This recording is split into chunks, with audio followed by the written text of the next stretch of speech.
أعوذ بالله من الشيطان الرجيم. براءة من الله ورسوله إلى الذين عاهدتم من المشركين. This is a declaration of disassociation from Allah and His Messenger to those with whom you had made a treaty among the polytheists. فسيحوا في الأرض 4 أشهر واعلموا أنكم غير معجز الله وأن الله مخزي الكافرين. So travel freely, O disbelievers, throughout the land during 4 months, but know that you cannot cause failure to Allah, and that Allah will disgrace the disbelievers. وأذان من الله ورسوله إلى الناس يوم الحج الأكبر أن الله بريء من المشركين ورسوله فإن تبتم فهو خير لكم وإن توليتم فاعلموا أنكم غير معجز الله وبشر الذين كفروا بعذاب أليم. And it is an announcement from Allah and His Messenger to the people on the day of the greater pilgrimage that Allah is disassociated from the disbelievers, and so is His Messenger. So if you repent, that is best for you. But if you turn away, then know that you will not cause failure to Allah, and give tidings to those who disbelieve of a painful punishment. إلا الذين عاهدتم من المشركين ثم لم ينقصوكم شيئا ولم يظاهروا عليكم أحدا فأتموا إليهم عهدهم إلى مدتهم إن الله يحب المتقين. Accepted are those with whom you made a treaty among the polytheists, and then they have not been deficient toward you in anything or supported anyone against you. So complete for them their treaty until their term has ended. Indeed, Allah loves the righteous who fear Him. فإذا انسلخ الأشهر الحرم فاقتلوا المشركين حيث وجدتموهم وخذوهم واحصروهم واقعدوا لهم كل مرصد فإن تابوا وأقاموا الصلاة وآتوا الزكاة فخلوا سبيلهم إن الله غفور رحيم. And when the sacred months have passed, then kill the polytheists wherever you find them, and capture them and besiege them and sit in wait for them at every place of ambush. But if they should repent, establish prayer, and give zakah, let them go on their way. Indeed, Allah is forgiving and merciful. وإن أحد من المشركين استجارك فأجره حتى يسمع كلام الله ثم أبلغه مأمنه ذلك بأنهم قوم لا يعلمون. And if any one of the polytheists seeks your protection, then grant him protection so that he may hear the words of Allah. Then deliver him to his place of safety. That is because they are people who do not know. كيف يكون للمشركين عهد عند الله وعند رسوله إلا الذين عاهدتم عند المسجد الحرام فما استقاموا لكم فاستقيموا لهم إن الله يحب المتقين. How can there be for the polytheists a treaty in the sight of Allah and with His Messenger, except for those with whom you made a treaty at Al-Masjid Al-Haram?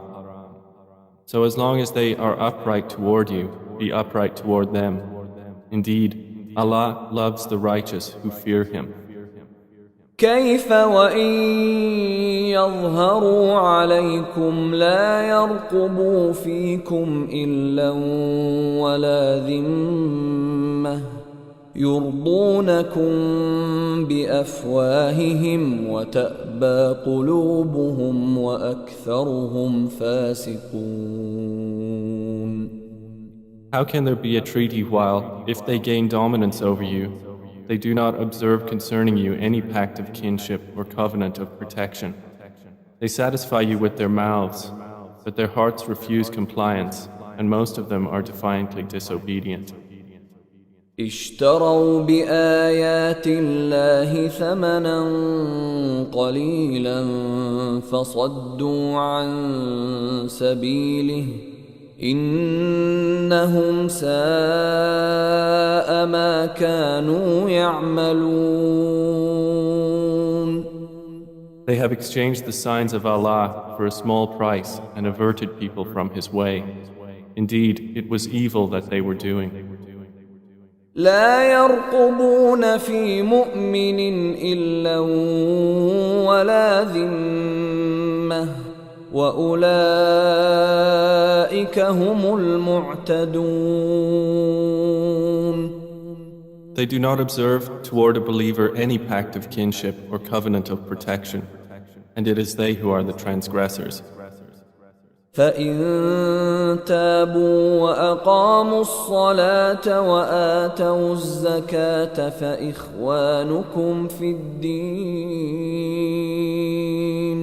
ونفصل الآيات لقوم يعلمون. But if they repent, establish prayer, and give zakah, then they are your brothers in religion, and we detail the verses for a people who know. وَإِن نَكَثُوا أَيْمَانَهُم مِّن بَعْدِ عَهْدِهِمْ وَطَعَنُوا فِي دِينِكُمْ فقاتلوا أئمة الكفر إنهم لا أيمان لهم لعلهم ينتهون. And if they break their oaths after their treaty and defame your religion, then fight the leaders of disbelief. For indeed, there are no oaths sacred to them. Fight them that they might cease. ألا تقاتلون قوما نكثوا أيمانهم وهموا بإخراج الرسول وهم بدؤوكم أول مرة أتخشونهم فالله أحق أن تخشوه إن كنتم مؤمنين. Would you not fight a people who broke their oaths and determined to expel the messenger, and they had begun the attack upon you the first time? Do you fear them? But Allah has more right that you should fear Him if you are truly believers. قاتلوهم يعذبهم الله بأيديكم ويخزهم وينصركم عليهم ويشف صدور قوم مؤمنين.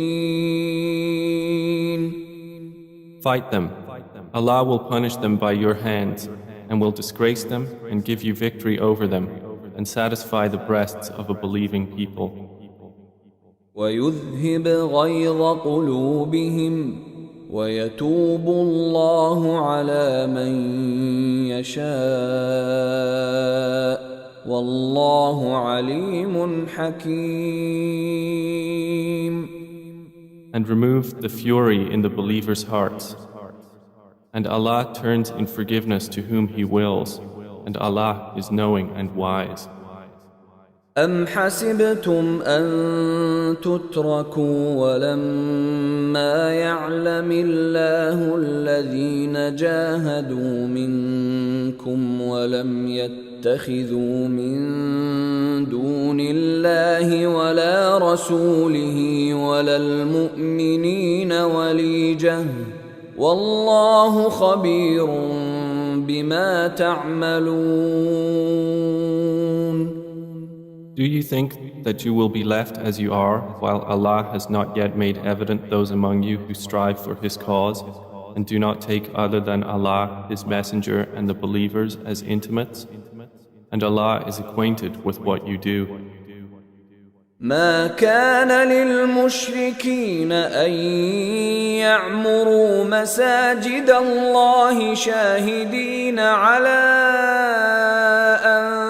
أنفسهم بالكفر أولئك حبطت أعمالهم وفي النار هم خالدون.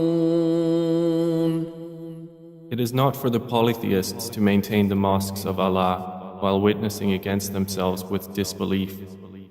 For those, their deeds have become worthless, and in the fire they will abide eternally. إنما يعمر مساجد الله من آمن بالله واليوم الآخر وأقام الصلاة وآتى الزكاة ولم يخش إلا الله فعسى أولئك أن يكونوا من المهتدين. The mosques of Allah are only to be maintained by those who believe in Allah and the last day and establish prayer and give zakah and do not fear except Allah, for it is expected that those will be of the rightly guided. أجعلتم سقاية الحاج وعمارة المسجد الحرام كمن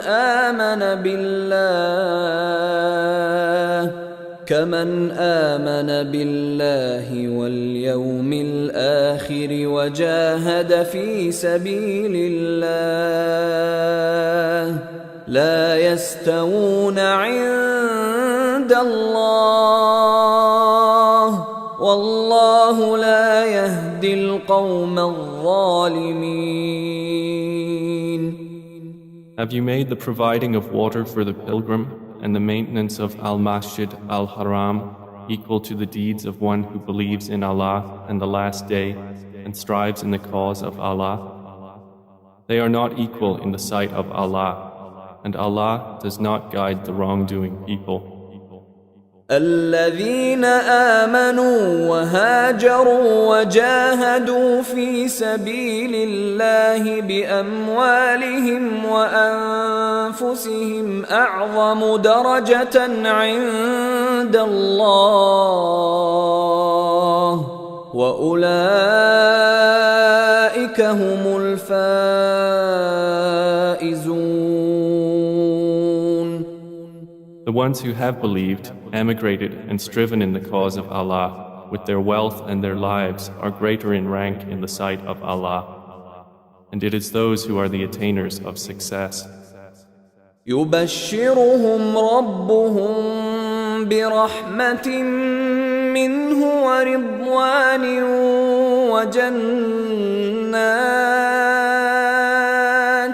وجنات لهم فيها نعيم مقيم. Their Lord gives them good tidings of mercy from Him and approval and of gardens from them wherein is enduring pleasure.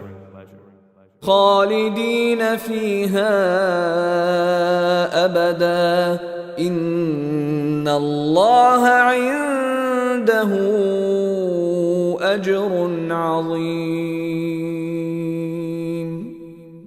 They will be abiding therein forever. Indeed, Allah has with him a great reward. يا أيها الذين آمنوا لا تتخذوا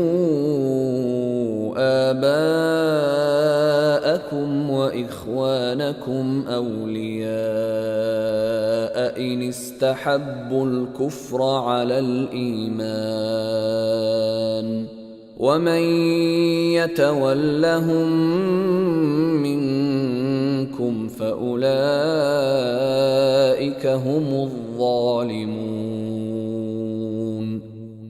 O you who have believed, do not take your fathers or your brothers as allies if they have preferred disbelief over belief, and whoever does so among you, then it is those who are the wrongdoers. قل إن كان آباؤكم وأبناؤكم وإخوانكم وأزواجكم وعشيرتكم وأموال اقترفتموها وتجارة تخشون كسادها ومساكن ترضونها أحب إليكم من الله ورسوله وجهاد في سبيله فتربصوا حتى يأتي الله بأمره والله لا يهدي القوم الفاسقين.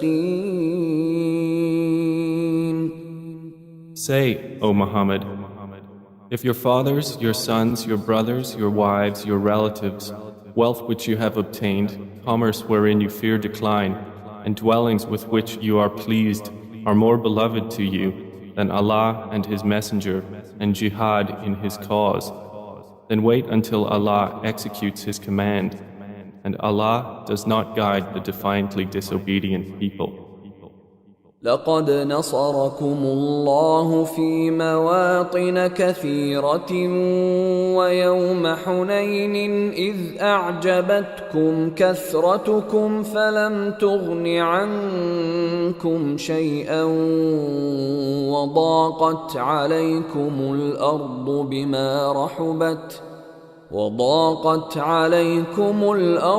بما رحبت ثم وليتم مدبرين. Allah has already given you victory in many regions, and even on the day of Hunayn, when your great number pleased you. But it did not avail you at all, and the earth was confining for you with its vastness. Then you turned back, fleeing. ثم أنزل الله سكينته على رسوله وعلى المؤمنين وأنزل جنودا لم تروها وعذب الذين كفروا وذلك جزاء الكافرين. Then Allah sent down His tranquility upon His Messenger and upon the believers, and sent down angels whom you did not see, and punished those who disbelieved. And that is the recompense of the disbelievers. ثم يتوب الله من بعد ذلك على من يشاء والله غفور رحيم. Then Allah will accept repentance after that from whom He wills, and Allah is forgiving and merciful. يا أيها الذين آمنوا إنما المشركون نجس فلا يقربوا المسجد الحرام بعد عامهم هذا وإن خفتم عيلة فسوف يغنيكم الله من فضله إن شاء إن الله عليم حكيم. O you who have believed, indeed the polytheists are unclean, So let them not approach Al-Masjid Al-Haram after this their final year. And if you fear privation, Allah will enrich you from His bounty if He wills. Indeed, Allah is knowing and wise. قاتلوا الذين لا يؤمنون بالله ولا باليوم الآخر ولا يحرمون ما حرم الله ورسوله ولا يدينون دين الحق من الذين أوتوا الكتاب حتى يعطوا الجزية عن يد وهم صاغرون. Fight those who do not believe in Allah or in the last day, and who do not consider unlawful what Allah and His Messenger have made unlawful, and who do not adopt the religion of truth from those who were given the scripture. Fight until they give the jizyah willingly while they are humbled. وقالت اليهود عزير ابن الله وقالت النصارى المسيح ابن الله ذلك قولهم بأفواههم يضاهئون قول الذين كفروا من قبل قاتلهم الله أنى يؤفكون. The Jews say, Ezra is the son of Allah, and the Christians say, the Messiah is the son of Allah. That is their statement from their mouths. They imitate the saying of those who disbelieved before them. May Allah destroy them. How are they deluded? اتخذوا أحبارهم ورهبانهم أربابا من دون الله والمسيح ابن مريم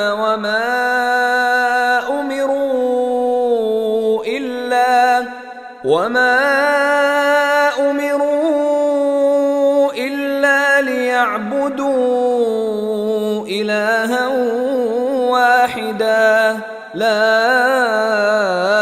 إله إلا هو سبحانه عما يشركون. They have taken their scholars and monks as lords besides Allah, and also the Messiah, the son of Mary. And they were not commanded except to worship one God. There is no deity except Him. Exalted is He above whatever they associate with Him. يريدون أن يطفئوا نور الله بأفواههم ويأبى الله إلا أن يتم نوره ولو كره الكافرون. They want to extinguish the light of Allah with their mouths, but Allah refuses except to perfect His light, although the disbelievers dislike it. هو الذي أرسل رسوله بالهدى ودين الحق ليظهره على الدين كله ولو كره المشركون. It is He who has sent His messenger with guidance and the religion of truth to manifest it over all religion, although they who associate others with Allah dislike it. يا أيها الذين آمنوا إن كثيرا من الأحبار والرهبان ليأكلون أموال الناس بالباطل ويصدون عن سبيل الله والذين يكنزون الذهب والفضة ولا ينفقونها في سبيل الله فبشرهم بعذاب أليم. O you who have believed, indeed many of the scholars and the monks devour the wealth of people unjustly and avert them from the way of Allah. And those who hoard gold and silver and spend it not in the way of Allah, give them tidings of a painful punishment. يوم يحمى عليها في نار جهنم فتكوى بها جباههم وجنوبهم وظهورهم هذا ما كنزتم لأنفسكم فذوقوا ما كنتم تكنزون. The day when it will be heated in the fire of hell and seared therewith will be their foreheads, their flanks, and their backs. It will be said, "This is what you hoarded for yourself. So taste what you used to hoard." إن عدة الشهور عند الله 12 شهرا في كتاب الله يوم خلق السماوات والأرض منها 4 حرم ذلك الدين القيم فلا تظلموا فيهن أنفسكم وقاتلوا المشركين كافة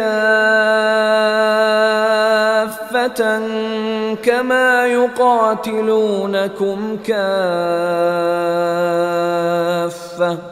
واعلموا أن الله مع المتقين.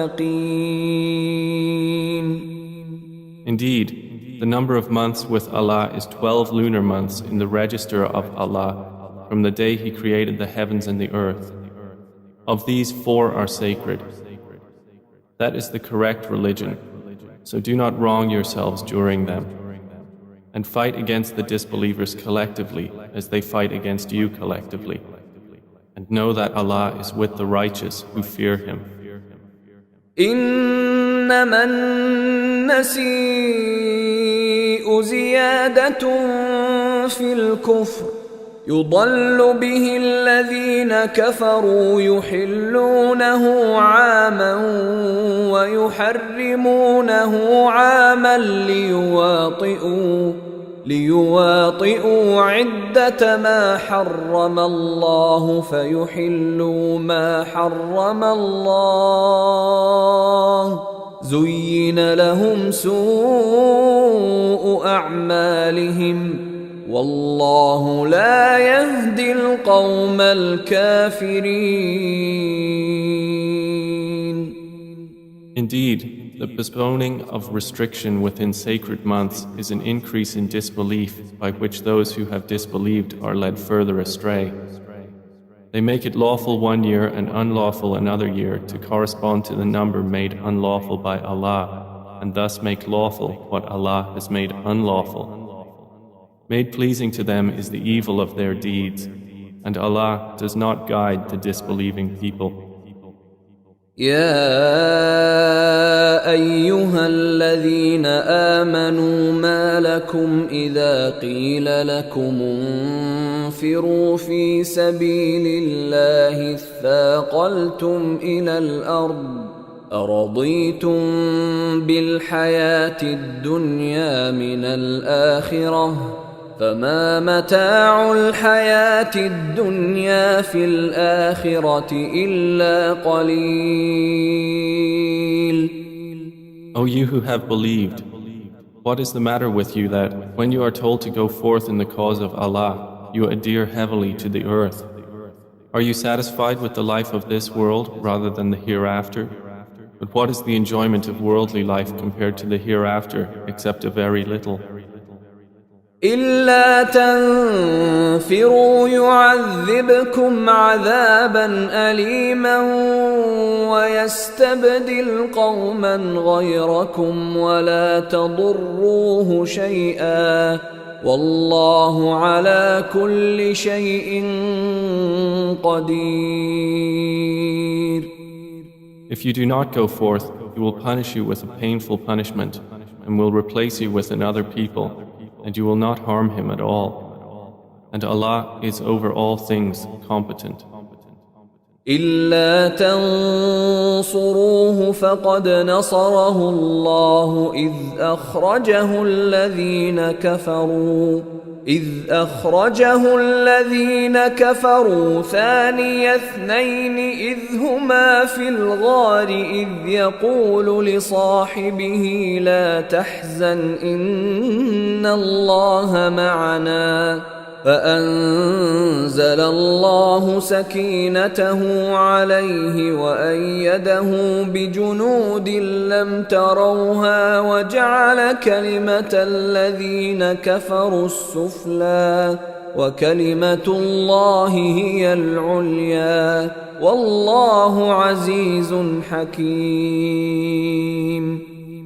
If you do not aid the Prophet, Allah has already aided him when those who disbelieved had driven him out of Makkah as one of two. When they were in the cave and he said to his companion, "Do not grieve, indeed Allah is with us." And Allah sent down His tranquility upon him and supported him with angels you did not see and made the word of those who disbelieved the lowest while the word of Allah, that is the highest. And Allah is exalted in might and wise. انفروا خفافا وثقالا وجاهدوا بأموالكم وأنفسكم في سبيل الله ذلكم خير لكم إن كنتم تعلمون. Go forth, whether light or heavy, and strive with your wealth and your lives in the cause of Allah. That is better for you, if you only knew. لو كان عرضا قريبا وسفرا قاصدا لاتبعوك ولكن بعدت عليهم الشقة وسيحلفون بالله لو استطعنا لخرجنا معكم يهلكون أنفسهم والله يعلم إنهم لكاذبون. Had it been an easy gain and a moderate trip, the hypocrites would have followed you, but distant to them was the journey. And they will swear by Allah, if we were able, we would have gone forth with you, destroying themselves through false oaths, and Allah knows that indeed they are liars. عفى الله عنك لما أذنت لهم حتى يتبين لك الذين صدقوا وتعلم الكاذبين. May Allah pardon you, O Muhammad. Why did you give them permission to remain behind? You should not have until it was evident to you who were truthful and you knew who were the liars. لا يستأذنك الذين يؤمنون بالله واليوم الآخر أن يجاهدوا بأموالهم وأنفسهم والله عليم بالمتقين.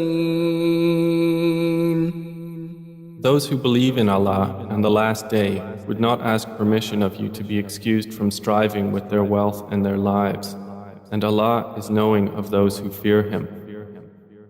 إنما يستأذنك الذين لا يؤمنون بالله واليوم الآخر وارتابت قلوبهم فهم في ريبهم يترددون.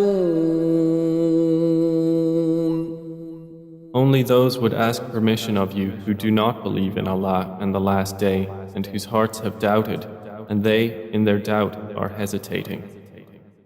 ولو أرادوا الخروج لأعدوا له عدة ولكن كره الله بعاثهم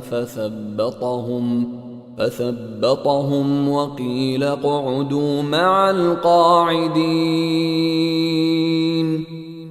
And if they had intended to go forth, they would have prepared for it some preparation. But Allah disliked their being sent. So He kept them back, and they were told, remain behind with those who remain. لو خرجوا فيكم ما زادوكم إلا خبالا ولأوضعوا خلالكم يبغونكم الفتنة وفيكم سماعون لهم والله عليم بالظالمين. Had they gone forth with you, they would not have increased you except in confusion, and they would have been active among you, seeking to cause you fitna. And among you are avid listeners to them, and Allah is knowing of the wrongdoers. لقد ابتغوا الفتنة من قبل وقلبوا لك الأمور حتى جاء الحق وظهر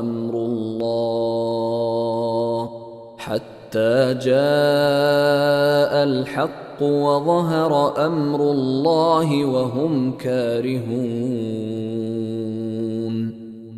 They had already desired dissension before and had upset matters for you until the truth came and the ordinance of Allah appeared while they were averse.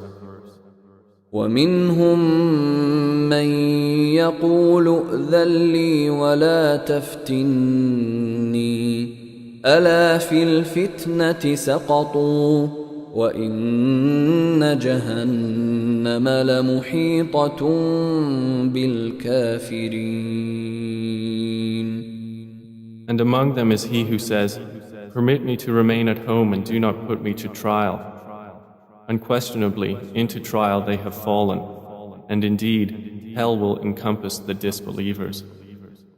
إن تصبك حسنة تسؤهم وإن تصبك مصيبة يقولوا قد أخذنا أمرنا من قبل ويتولوا وهم فرحون. If good befalls you, it distresses them. But if disaster strikes you, they say, "We took our matter in hand before," and turn away while they are rejoicing. قل لن يصيبنا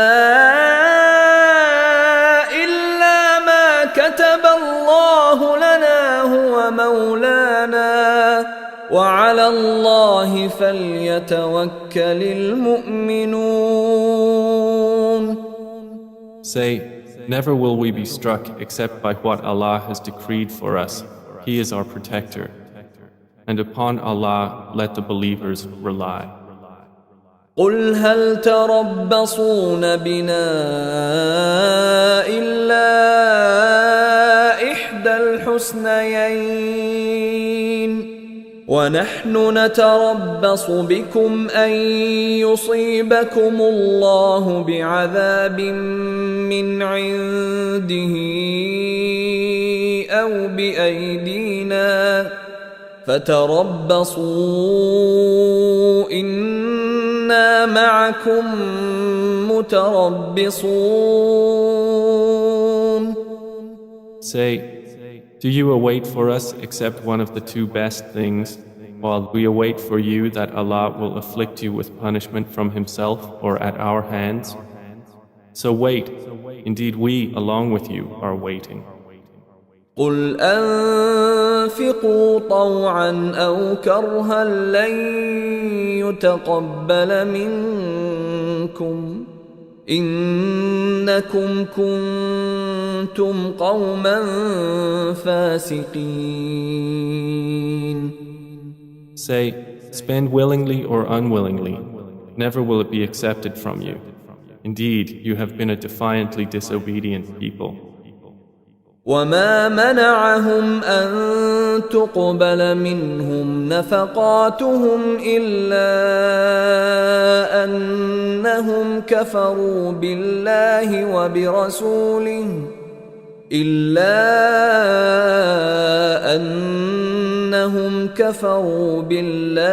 وبرسوله ولا يأتون الصلاة إلا وهم كسالى ولا ينفقون إلا وهم كارهون.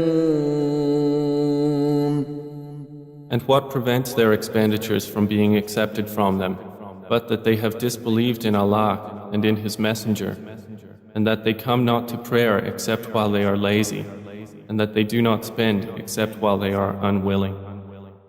فلا تعجبك أموالهم ولا أولادهم إنما يريد الله ليعذبهم بها في الحياة الدنيا وتزهق أنفسهم وهم كافرون. So let not their wealth or their children impress you.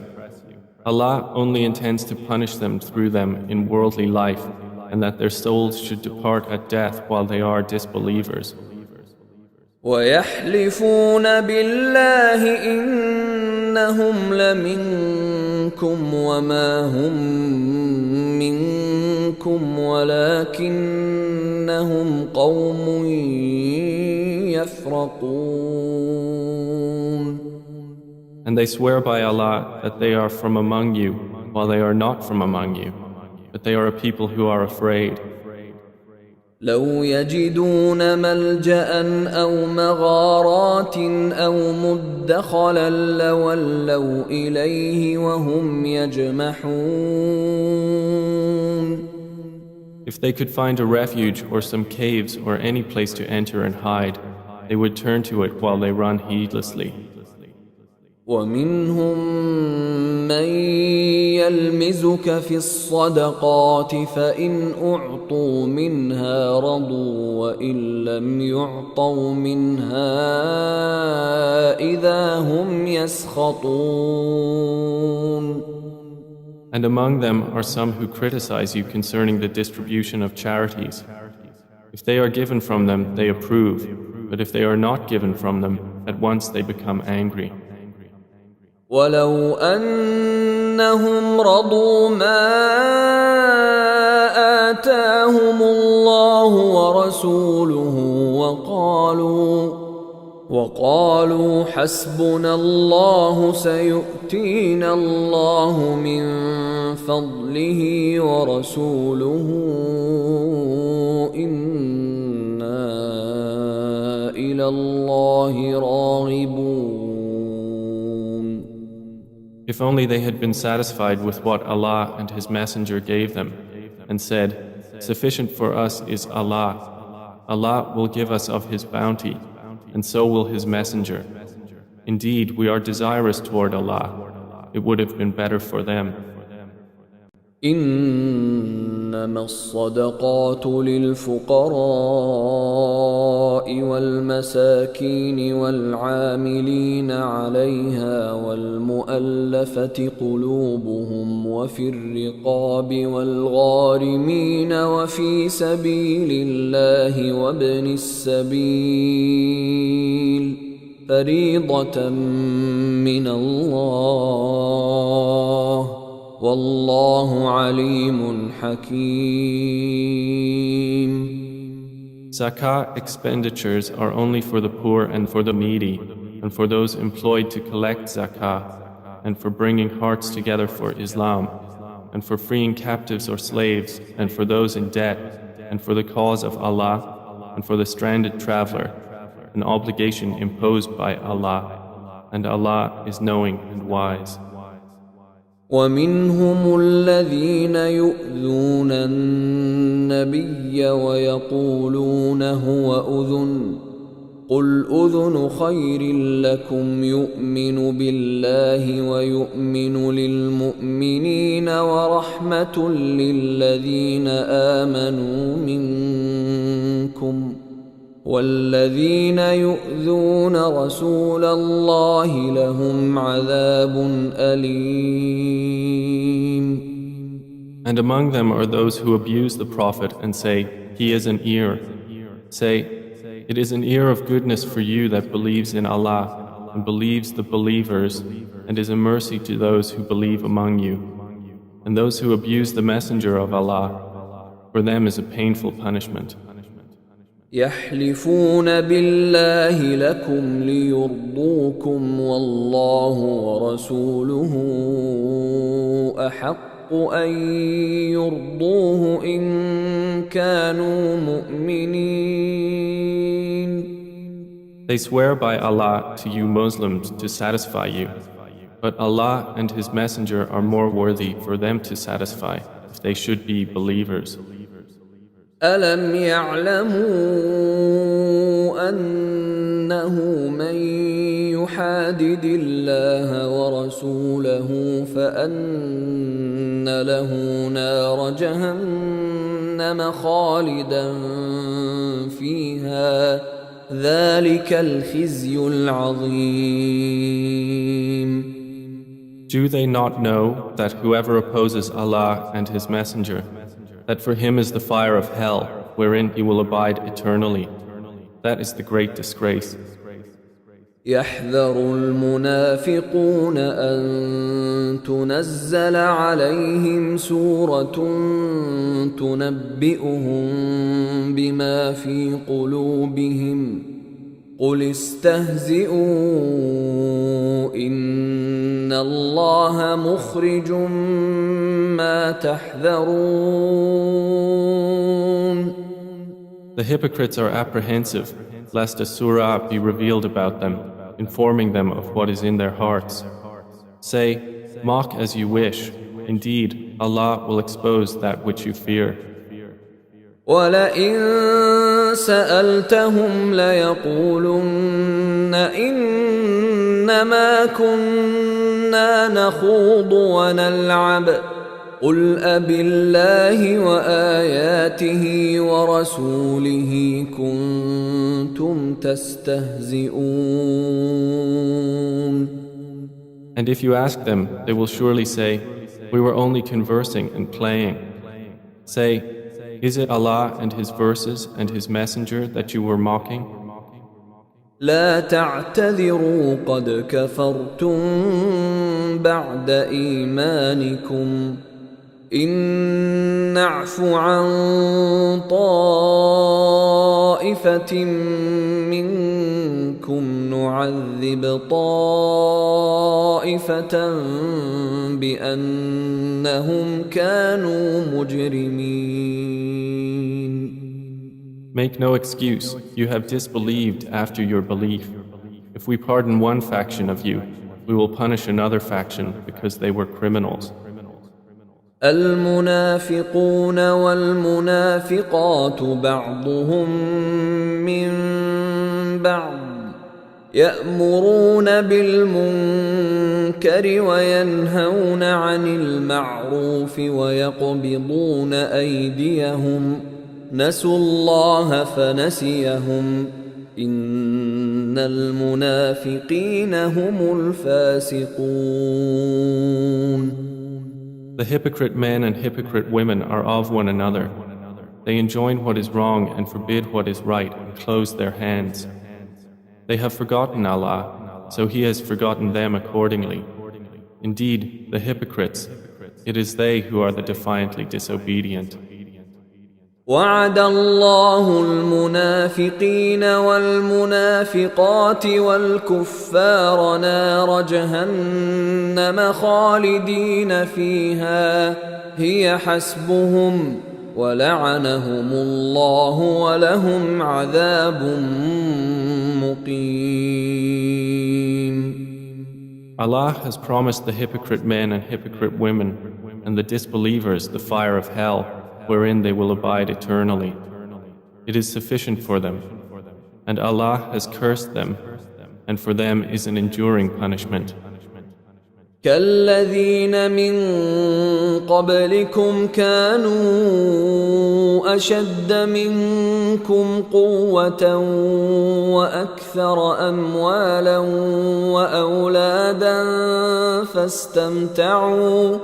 فاستمتعوا بخلاقهم فاستمتعتم بخلاقكم كما استمتع الذين من قبلكم بخلاقهم وخضتم كالذي خاضوا أولئك حبطت أعمالهم في الدنيا والآخرة وأولئك هم الخاسرون. You disbelievers are like those before you. They were stronger than you in power and more abundant in wealth and children. They enjoyed their portion of worldly enjoyment, and you have enjoyed your portion as those before you enjoyed their portion, and you have engaged in vanities like that in which they engaged. It is those whose deeds have become worthless in this world and in the hereafter, and it is they who are the losers. ألم يأتهم نبأ الذين من قبلهم قوم نوح وعاد وثمود وقوم إبراهيم وأصحاب مدين والمؤتفكات أتتهم رسلهم بالبينات فما كان الله ليظلمهم ولكن كانوا أنفسهم يظلمون. Has there not reached them the news of those before them, the people of Noah and the tribes of Ad and Thamud and the people of Abraham and the companions of Madian and the towns overturned? Their messengers came to them with clear proofs, and Allah would never have wronged them, but they were wronging themselves. والمؤمنون والمؤمنات بعضهم أولياء بعض يأمرون بالمعروف وينهون عن المنكر ويقيمون الصلاة ويؤتون الزكاة ويطيعون الله ورسوله أولئك سيرحمهم الله إن الله عزيز حكيم. The believing men and believing women are allies of one another. They enjoin what is right and forbid what is wrong, and establish prayer and give zakah and obey Allah and His Messenger. Those, Allah will have mercy upon them. Indeed, Allah is exalted in might and wise. وعد الله المؤمنين والمؤمنات جنات تجري من تحتها الأنهار خالدين فيها ومساكن طيبة في جنات عدن ورضوان من الله أكبر ذلك هو الفوز العظيم. Allah has promised the believing men and believing women gardens beneath which rivers flow, wherein they abide eternally, and pleasant dwellings in gardens of perpetual residence.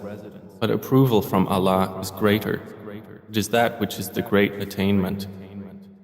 يا أيها النبي جاهد الكفار والمنافقين واغلظ عليهم ومأواهم جهنم وبئس المصير. O Prophet, fight against the disbelievers and the hypocrites and be harsh upon them, and their refuge is hell, and wretched is the destination. يحلفون بالله ما قالوا ولقد قالوا كلمة الكفر وكفروا بعد إسلامهم وهموا بما لم ينالوا وما نقموا إلا أن أغناهم الله ورسوله من فضله فإن يتوبوا يك خيرا لهم وإن يتولوا يعذبهم الله عذابا أليما في الدنيا والآخرة وما لهم في الأرض من ولي ولا نصير. They swear by Allah that they did not say anything against the Prophet, while they had said the word of disbelief and disbelieved after their pretense of Islam and planned that which they were not to attain. And they were not resentful except for the fact that Allah and His Messenger had enriched them of His bounty. So if they repent, it is better for them. But if they turn away, Allah will punish them with a painful punishment in this world and the hereafter. And there will not be for them on earth any protector or helper. ومنهم من عاهد الله لئن آتانا من فضله لنصدقن ولنكونن من الصالحين. And among them are those who made a covenant with Allah, saying, if He should give us from His bounty, we will surely spend in charity, and we will surely be among the righteous. فلما آتاهم من فضله بخلوا به وتولوا وهم معرضون. But when He gave them from His bounty, they were stingy with it and turned away while they refused. فأعقبهم نفاقا في قلوبهم إلى يوم يلقونه بما أخلفوا الله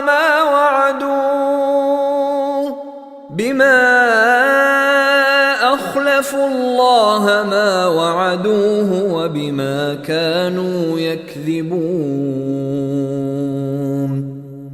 So He penalized them with hypocrisy in their hearts until the day they will meet Him, because they failed Allah in what they promised Him and because they habitually used to lie. ألم يعلموا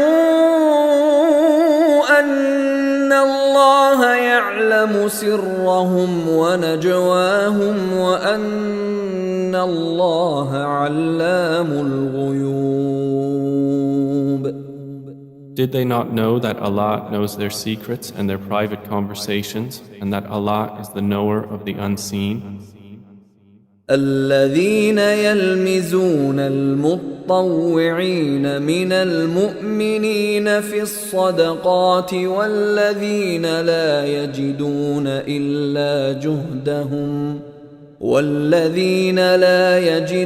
إلا جهدهم فيسخرون منهم سخر الله منهم ولهم عذاب أليم. Those who criticize the contributors among the believers concerning their charities and criticize the ones who find nothing to spend except their effort, so they ridicule them. Allah will ridicule them, and they will have a painful punishment. استغفر لهم أو لا تستغفر لهم إن تستغفر لهم 70 مرة فلن يغفر الله لهم ذلك بأنهم كفروا بالله ورسوله والله لا يهدي القوم الفاسقين. Ask forgiveness for them, O Muhammad, or do not ask forgiveness for them. If you should ask forgiveness for them 70 times, never will Allah forgive them. That is because they disbelieved in Allah and His Messenger, and Allah does not guide the defiantly disobedient people. فرح المخلفون بمقعدهم خلاف رسول الله وكرهوا أن يجاهدوا بأموالهم وأنفسهم في سبيل الله وقالوا لا تنفروا في الحر قل نار جهنم أشد حرا لو كانوا يفقهون. Those who remained behind rejoiced in their staying at home after the departure of the Messenger of Allah, and disliked to strive with their wealth and their lives in the cause of Allah, and said, "Do not go forth in the heat." Say, "The fire of hell is more intense in heat," if they would but understand. فليضحكوا قليلا وليبكوا كثيرا جزاء بما كانوا يكسبون. So let them laugh a little and then weep much as recompense for what they used to earn. فإن رجعك الله إلى طائفة منهم فاستأذنوك للخروج فقل لن تخرجوا معي أبدا ولن تقاتلوا معي عدوا إنكم رضيتم بالقعود أول مرة فاقعدوا مع الخالفين. If Allah should return you to a faction of them after the expedition, and then they ask your permission to go out to battle, say, "You will not go out with me ever, and you will never fight with me an enemy. Indeed, you were satisfied with sitting at home the first time, so sit now with those who stay behind." ولا تصل على أحد منهم مات أبدا ولا تقم على قبره إنهم كفروا بالله ورسوله وماتوا وهم فاسقون. And do not pray the funeral prayer, O Muhammad, over any of them who has died, ever, or stand at his grave. Indeed, they disbelieved in Allah and His Messenger and died while they were defiantly disobedient. ولا تعجبك أموالهم وأولادهم إنما يريد الله أن يعذبهم بها في الدنيا وتزهق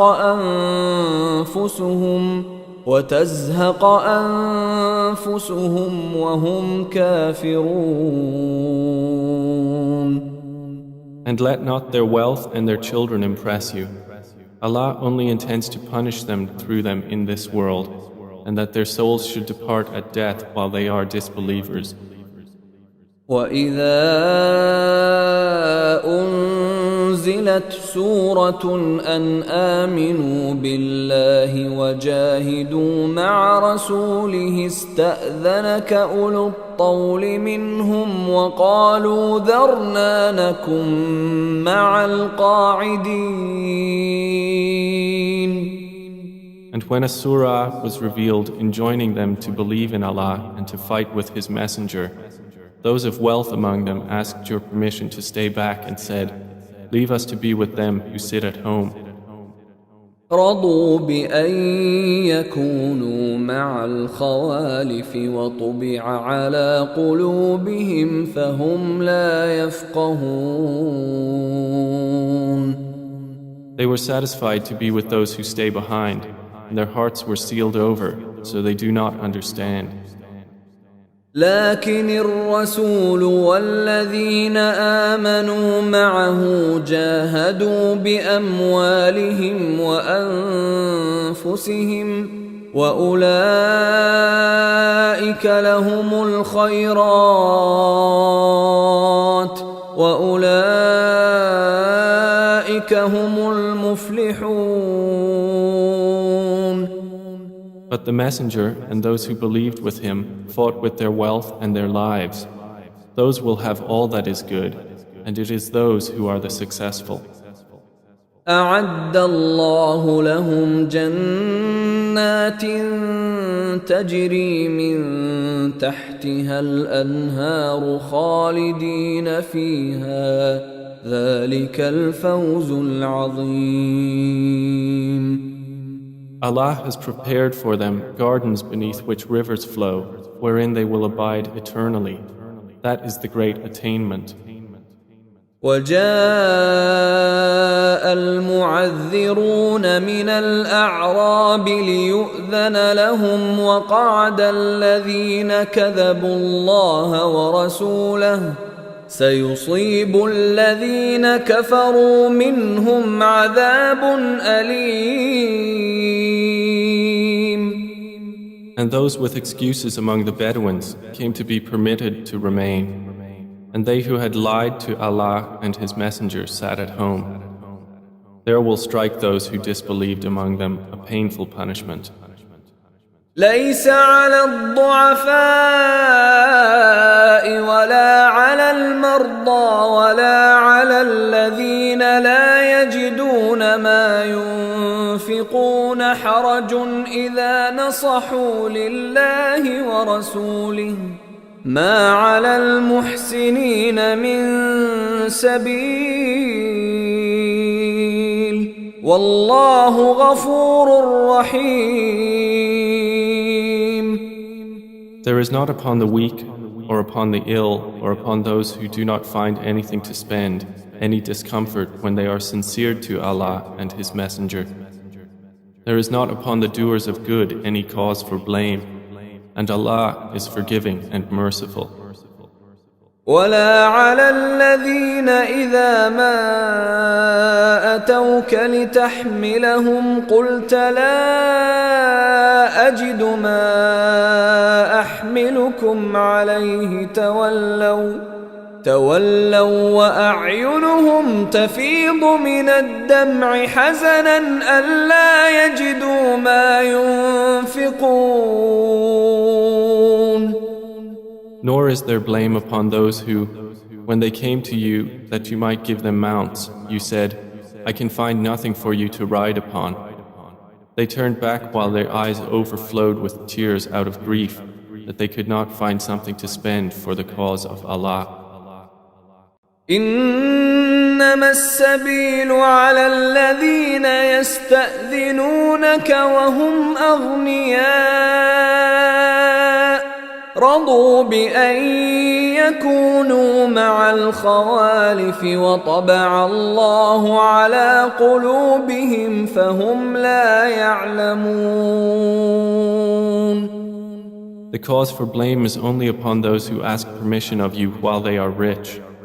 They are satisfied to be with those who stay behind, and Allah has sealed over their hearts, so they do not know. يعتذرون إليكم إذا رجعتم إليهم قل لا تعتذروا لن نؤمن لكم قد نبأنا الله من أخباركم وسيرى الله عملكم ورسوله ثم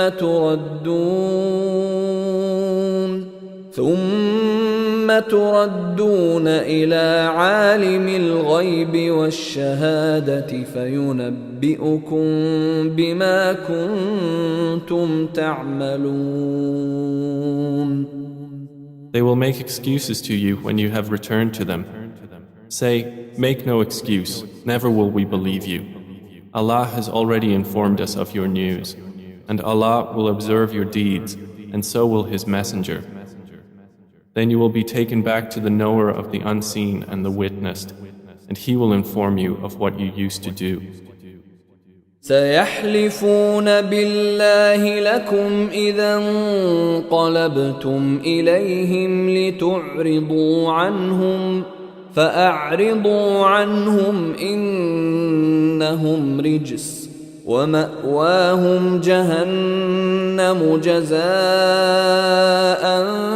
بما كانوا يكسبون. They will swear by Allah to you when you return to them that you would leave them alone. So leave them alone. Indeed, they are evil, and their refuge is hell as recompense for what they had been earning. يحلفون لكم لترضوا عنهم فإن ترضوا عنهم فإن الله لا يرضى عن القوم الفاسقين. They swear to you so that you might be satisfied with them. But if you should be satisfied with them, indeed Allah is not satisfied with the defiantly disobedient people. الأعراب أشد كفرا ونفاقا وأجدر ألا يعلموا حدود ما أنزل الله على رسوله والله عليم حكيم. The Bedouins are stronger in disbelief and hypocrisy and more likely not to know the limits of what laws Allah has revealed to His Messenger. And Allah is knowing and wise. ومن الأعراب من يتخذ ما ينفق مغرما ويتربص بكم الدوائر عليهم دائرة السوء والله سميع عليم. And among the Bedouins are some who consider what they spend as a loss and await for you turns of misfortune. Upon them will be a misfortune of evil, and Allah is hearing and knowing. ومن الأعراب من يؤمن بالله واليوم الآخر ويتخذ ما ينفق قربات عند الله وصلوات الرسول ألا إنها قربة لهم سيدخلهم الله في رحمته إن الله غفور رحيم. But among the Bedouins are some who believe in Allah and the Last Day and consider what they spend as means of nearness to Allah and of obtaining invocations of the Messenger. Unquestionably, it is a means of nearness for them. Allah will admit them to His mercy. Indeed, Allah is forgiving and merciful. والسابقون الأولون من المهاجرين والأنصار والذين اتبعوهم بإحسان رضي الله عنهم ورضوا عنه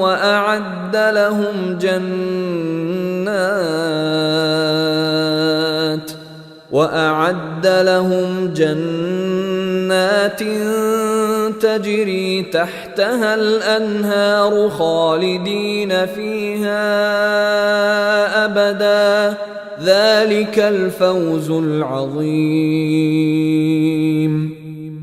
And the first forerunners in the faith among the Muhajirin and the Ansar and those who followed them with good conduct, Allah is pleased with them and they are pleased with Him, and He has prepared for them gardens beneath which rivers flow, wherein they will abide forever.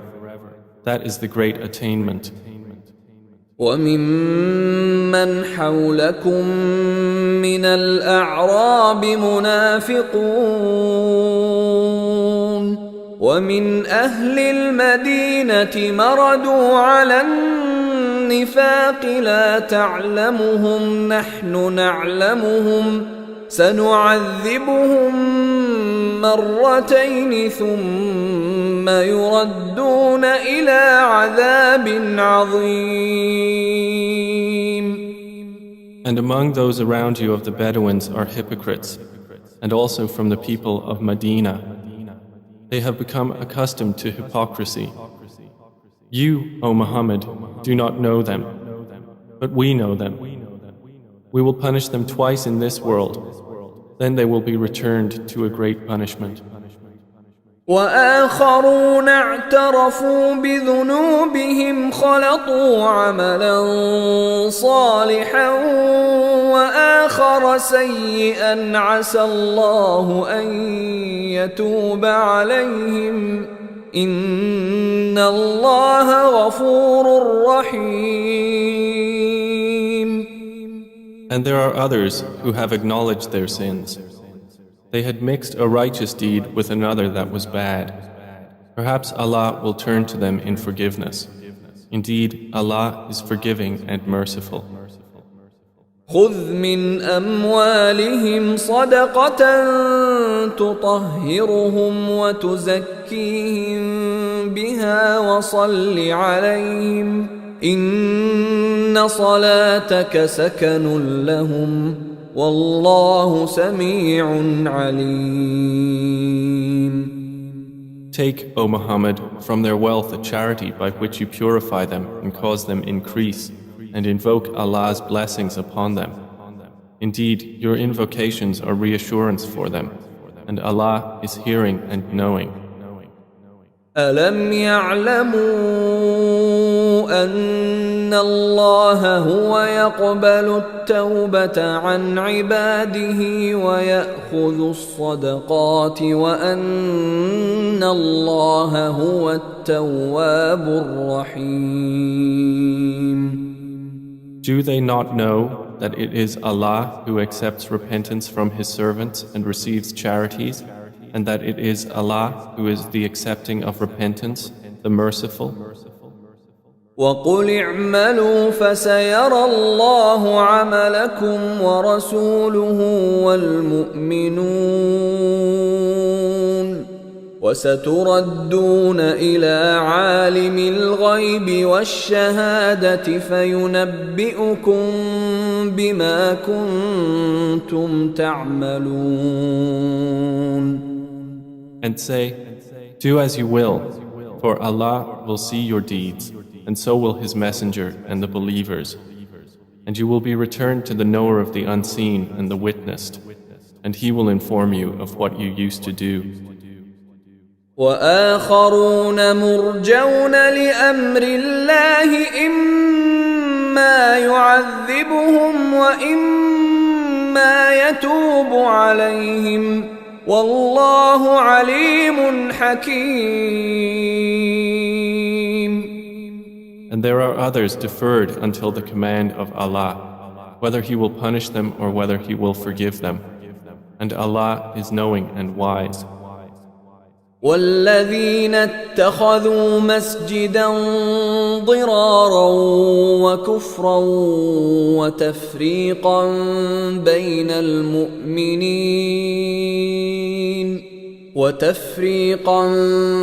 بين المؤمنين وإرصادا لمن حارب الله ورسوله من قبل وليحلفن إن أردنا إلا الحسنى والله يشهد إنهم لكاذبون. And there are those hypocrites who took for themselves a mosque for causing harm and disbelief and division among the believers, and as a station for whoever had warred against Allah and His Messenger before. And they will surely swear, we intended only the best, and Allah testifies that indeed they are liars. لا تقم فيه أبدا لمسجد أسس على التقوى من أول يوم أحق أن تقوم فيه رجال يحبون أن يتطهروا والله يحب المطهرين. Do not stand for prayer within it, ever.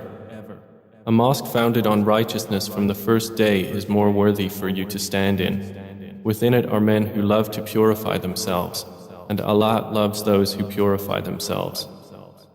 أفمن أسس بنيانه على تقوى من الله ورضوان خير أم من أسس بنيانه على شفا جرف هار فانهار به في نار جهنم والله لا يهدي القوم الظالمين.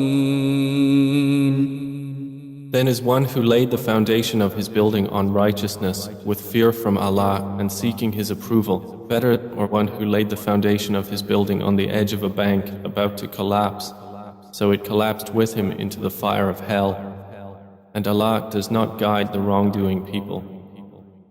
لا يزال بنيانهم الذي بنوا ريبة في قلوبهم إلا أن تقطع قلوبهم والله عليم حكيم. Their building which they built will not cease to be a cause of skepticism in their hearts until their hearts are stopped. And Allah is knowing and wise.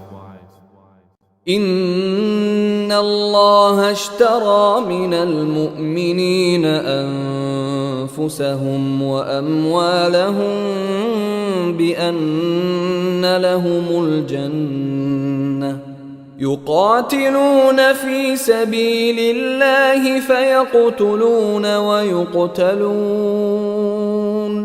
وعدا عليه حقا في التوراة والإنجيل والقرآن ومن أوفى بعهده من الله فاستبشروا ببيعكم الذي بايعتم به وذلك هو الفوز العظيم. Indeed, Allah has purchased from the believers their lives and their properties in exchange for that they will have paradise. They fight in the cause of Allah, so they kill and are killed. It is the true promise binding upon him in the Torah and the Gospel and the Quran. And who is truer to his covenant than Allah? So rejoice in your transaction which you have contracted, and it is that which is the great attainment. التائبون العابدون الحامدون السائحون الراكعون الساجدون الآمرون بالمعروف والناهون عن المنكر والحافظون لحدود الله وبشر المؤمنين. Such believers are the repentant, the worshippers, the praisers of Allah, the travelers for His cause, those who bow and prostrate in prayer, those who enjoin what is right and forbid what is wrong, and those who observe the limits set by Allah, and give good tidings to the believers. ما كان للنبي والذين آمنوا أن يستغفروا للمشركين ولو كانوا أولي قربى من بعد ما تبين لهم أنهم أصحاب الجحيم. It is not for the Prophet and those who have believed to ask forgiveness for the polytheists, even if they were relatives, after it has become clear to them that they are companions of hellfire.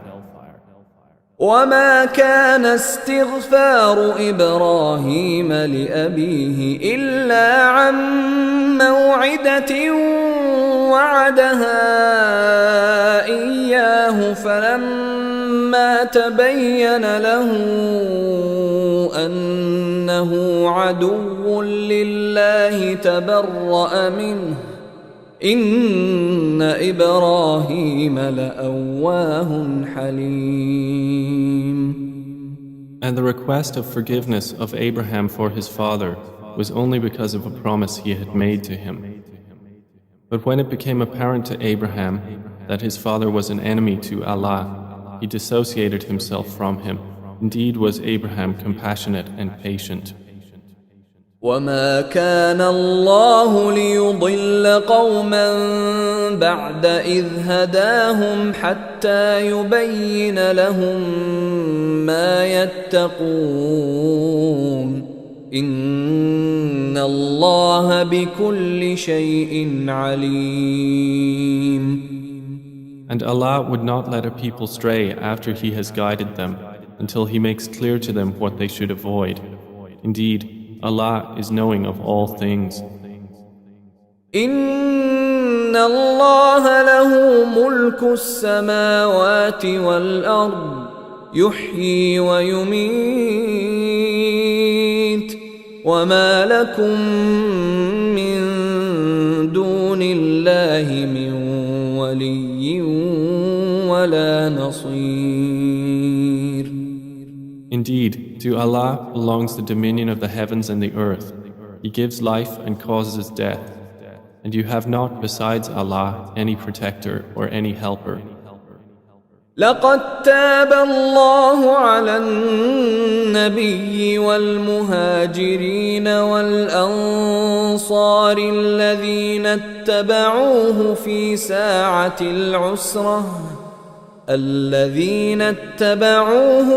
ساعة العسرة من بعد ما كاد يزيغ قلوب فريق منهم ثم تاب عليهم إنه بهم رؤوف رحيم. Allah has already forgiven the Prophet and the Muhajirin and the Ansar who followed him in the hour of difficulty, after the hearts of a party of them had almost inclined to doubt, and then he forgave them. Indeed, he was to them kind and merciful. وعلى الثلاثة الذين خلفوا حتى إذا ضاقت عليهم الأرض بما رحبت وضاقت عليهم أنفسهم وظنوا أن لا ملجأ من الله إلا إليه ثم تاب عليهم ليتوبوا إن الله هو التواب الرحيم. And he also forgave the three who were left behind and regretted their error to the point that the earth closed in on them in spite of its vastness, and their souls confined them, and they were certain that there is no refuge from Allah except in Him. Then he turned to them so they could repent. Indeed, Allah is the accepting of repentance, the merciful. يا أيها الذين آمنوا اتقوا الله وكونوا مع الصادقين. O you who have believed, fear Allah and be with those who are true. ما كان لأهل المدينة ومن حولهم من الأعراب أن يتخلفوا عن رسول الله ولا يرغبوا بأنفسهم عن نفسه ذلك بأنهم لا يصيبهم ظمأ ولا نصب ولا مخمصة في سبيل الله ولا يطؤون موطئا يغيظ الكفار ولا ينالون من عدو نيلا إلا كتب لهم به عمل صالح إن الله لا يضيع أجر المحسنين. It was not proper for the people of Medina and those surrounding them of the Bedouins that they remain behind after the departure of the Messenger of Allah, or that they prefer themselves over his self. That is because they are not afflicted by thirst or fatigue or hunger in the cause of Allah, nor do they tread on any ground that enrages the disbelievers, nor do they inflict upon an enemy any infliction, but that it is registered for them as a righteous deed. Indeed, Allah does not allow to be lost the reward of the doers of good. ولا ينفقون نفقة صغيرة ولا كبيرة ولا يقطعون واديا إلا كتب لهم ليجزيهم الله أحسن ما كانوا يعملون. Nor do they spend an expenditure, small or large, or cross a valley, but that it is registered for them, that Allah may reward them for the best of what they were doing. وما كان المؤمنون لينفروا كافة فلولا نفر من كل فرقة منهم طائفة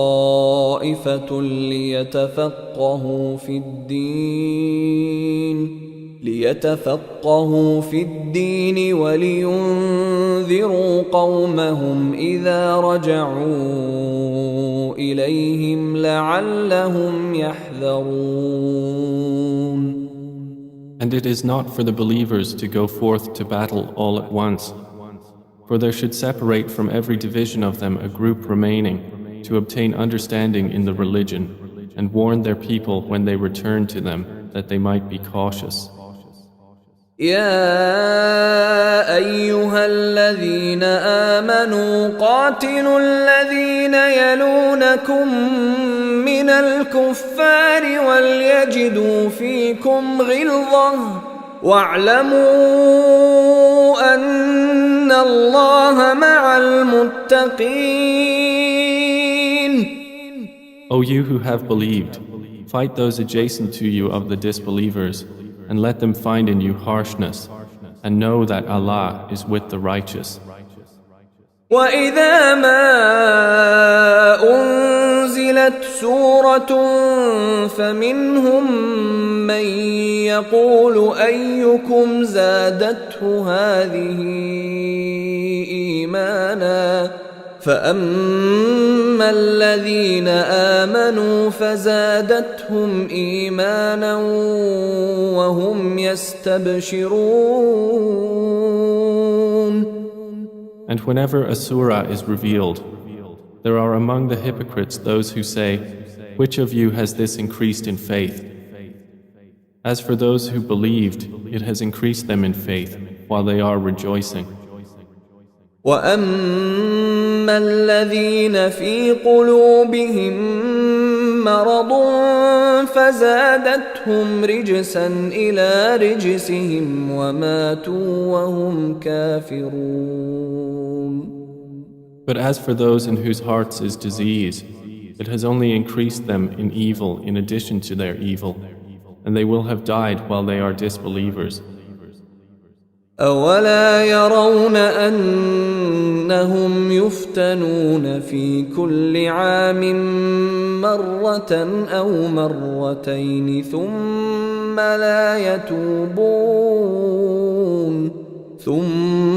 لا يتوبون ولا هم يذكرون. Do they not see that they are tried every year once or twice, but then they do not repent, nor do they remember? وَإِذَا مَا أُنزِلَتْ سُورَةٌ نَظَرَ بَعْضُهُمْ إِلَى بَعْضٍ هَلْ يَرَاكُم مِّنْ أَحَدٍ ثُمَّ انصَرَفُوا صَرَفَ اللَّهُ قُلُوبَهُم بِأَنَّهُمْ قَوْمٌ لَّا يَفْقَهُونَ.